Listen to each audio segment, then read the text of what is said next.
The partition of British India in 1947 marked a pivotal moment in South Asian history, leading to the creation of two independent nations, India and Pakistan. This momentous event, however, left the fate of numerous princely states hanging in the balance.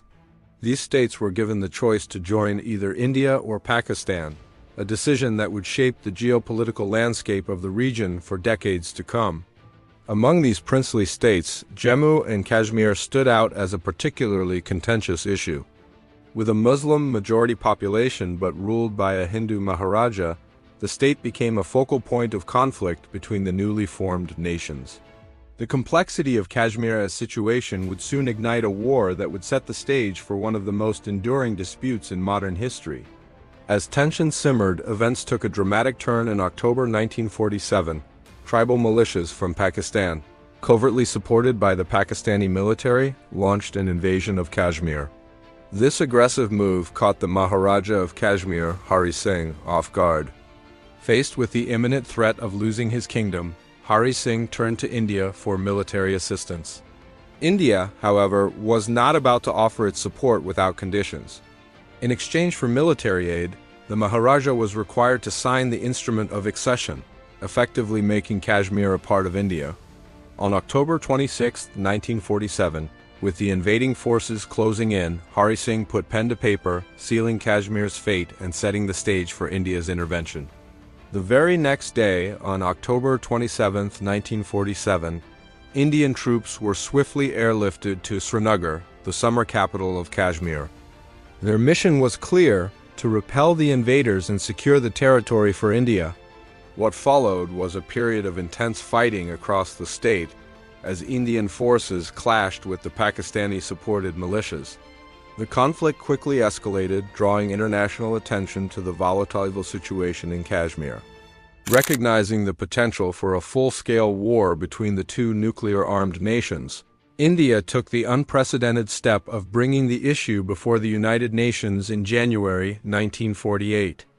The world body was now tasked with finding a peaceful resolution to a conflict that threatened to destabilize the entire region. The UN's response was swift and decisive. It called for an immediate ceasefire and proposed a three-step solution to the crisis. First, Pakistani troops were to withdraw from the region. Second, India was to reduce its military presence in Kashmir. Finally, and perhaps most crucially, the UN recommended holding a plebiscite in Kashmir to determine its future. This proposal, while seemingly straightforward, proved to be a stumbling block in the peace process. Both India and Pakistan found themselves at loggerheads over the details of demilitarization, each side accusing the other of failing to meet the necessary conditions for the plebiscite. As a result, the promised referendum never materialized, leaving the fate of Kashmir in a state of perpetual limbo. Despite the failure to implement a long-term solution, the UN's intervention did succeed in bringing about a temporary cessation of hostilities. On January 1, 1949, a unbrokered ceasefire came into effect, bringing an end to the immediate fighting. This ceasefire led to the establishment of the ceasefire line, a de facto border that would later come to be known as the Line of Control. The end of active hostilities, however, did not mean an end to the Kashmir dispute. Instead, it merely froze the conflict in place, creating a division that persists to this day.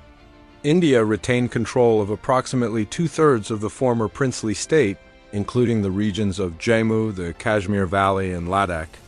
Pakistan, on the other hand, was left in control of the remaining third, an area that came to be known as Azad Jammu and Kashmir and Gilgit-Baltistan.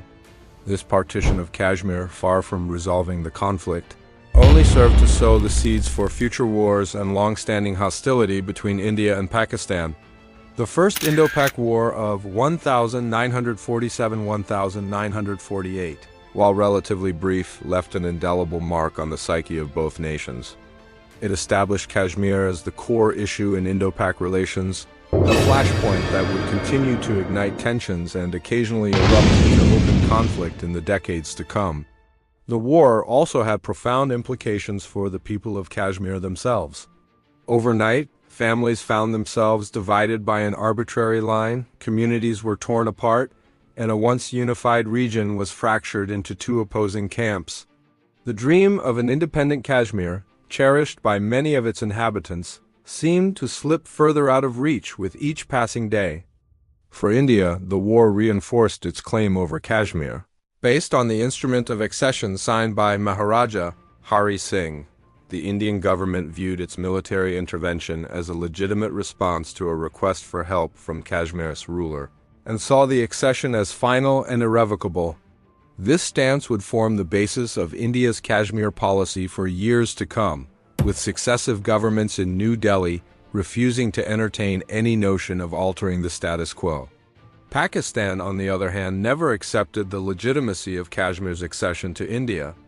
It argued that the Maharaja's decision did not reflect the will of Kashmir's Muslim majority population, and that the people of Kashmir should have been given the right to self-determination. This fundamental disagreement over the very basis of Kashmir's status would continue to be a major stumbling block in any attempts at resolution. The international community, while initially engaged through the UN's mediation efforts, gradually found itself sidelined as the Kashmir issue became increasingly bilateral. The failure to implement the unproposed plebiscite left a vacuum that neither side was willing to fill with compromise.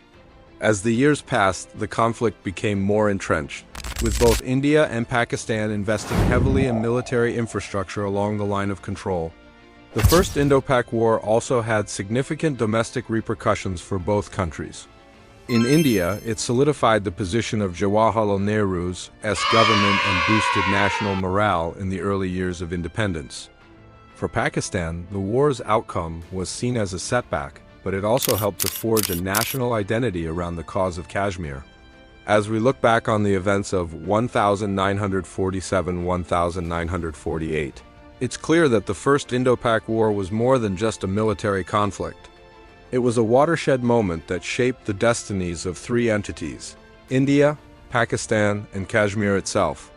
The war's legacy continues to cast a long shadow over South Asian politics, influencing everything from military spending to diplomatic relations. The unresolved nature of the Kashmir dispute serves as a stark reminder of the complexities inherent in post-colonial nation-building. It stands as a testament to the power of historical grievances and the challenges of reconciling competing nationalisms. As India and Pakistan continue to grapple with this thorny issue, the people of Kashmir remain caught in the middle, their aspirations for peace and self-determination often drowned out by the din of geopolitical maneuvering. In conclusion, the First Indo-Pak War of 1947–1948 may have ended in a ceasefire, but its echoes continue to reverberate across the subcontinent. It remains a pivotal chapter in the shared history of India and Pakistan, a conflict that defined their relationship at birth and continues to shape it to this day. As we move forward, the lessons of this war serve as both a cautionary tale and a call to action, reminding us of the urgent need for dialogue, understanding, and a peaceful resolution to one of the world's most enduring disputes. In the sweltering heat of August 1947, the Indian subcontinent was engulfed in chaos. The partition of British India, a momentous event that would shape the destinies of millions, had begun. As the clock struck midnight on August 14th, two nations emerged from the ashes of colonial rule, India and Pakistan. But this birth was far from peaceful. The partition unleashed a maelstrom of violence, hatred, and fear that swept across the land like wildfire. Millions found themselves caught in the crossfire of history. Hindus, Muslims, and Sikhs who had lived side by side for generations suddenly became enemies. Families were torn apart, homes were abandoned, and entire communities were uprooted. The largest mass migration in human history was underway, with an estimated 14 million people crossing the newly drawn borders in search of safety and belonging. Amidst this turmoil, the princely state of Jammu and Kashmir stood at a crossroads. Unlike the British-controlled provinces, which were divided based on religious demographics, the princely states had the option to choose their fate. Jammu and Kashmir was a unique case, a Muslim-majority state ruled by a Hindu monarch. Maharaja Hari Singh, the Maharaja, found himself in an unenviable position.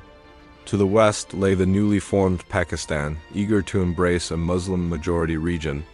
To the south, India beckoned, offering secular ideals and the promise of stability. Caught between these two giants, Maharaja Hari Singh clung to a third option: independence. But the winds of change were blowing too strong. As the subcontinent reeled from the aftershocks of partition, the pressure on Jammu and Kashmir intensified.